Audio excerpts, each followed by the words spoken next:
మాకే మాట్లాడతారు మొలకలు కూర్చోడేనా ఎంత నీకు చెప్తాను.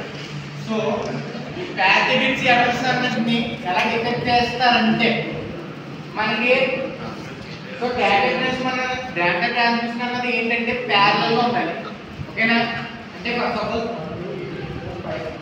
సో ఇదొక 6 బిట్ డేటా. ఓకేనా? 6 బైట్స్ డేటా సేమ్ అదే 6 బైట్స్ డేటా కిందది. ఓకేనా? చూడండి ఇందులో సీక్వెన్స్ ఏంటి? ఆర్డర్ ఉంది. సో ఇందులో సీక్వెన్స్ ఏంటి? ఆర్డర్ లేదు, ఆర్డర్ మిస్ అయింది. చూసారా? దానికి దీనికి డిఫరెన్స్ ఏంటి?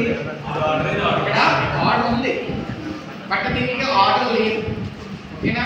నేను జస్ట్ మీకు 6 బైట్ డేటా చెప్పాను బట్ మనకి మ్యాక్సిమం ఎక్కువగా యూజ్ చేసి ఏంటంటే 32 బిట్ 64 బిట్ ఇవి ఎక్కువ యూజ్ చేస్తూ ఉంటారు. ఓకేనా? నేను క్లారిటీ కోసం కాన్సెప్ట్ అంటే ఏంటో తెలియడానికి ఈ ప్యారిటీ బిట్ ఎర్రర్ అంటే ఈ ప్యారిటీ బిట్ డిటెక్టింగ్ అంటే ఏంటి, దీన్ని ఎలా డిటెక్ట్ చేస్తారు అన్నది తెలియడానికి మాత్రమే చేశాను. ఓకేనా?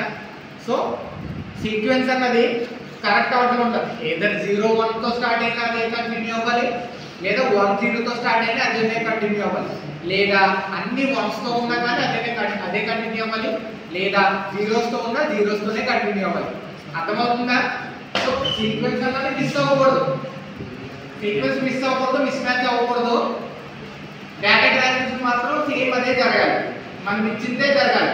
అది కాకుండా సీక్వెన్స్ అనేది మిస్ అవుతే కనుక దాన్ని ప్యారిటీ ఎర్రర్ కింద డిటెక్ట్ చేస్తాము. ఓకేనా? ఈ యొక్క టైప్ బట్టి డిటెక్ట్ చేస్తాం. క్లియరా?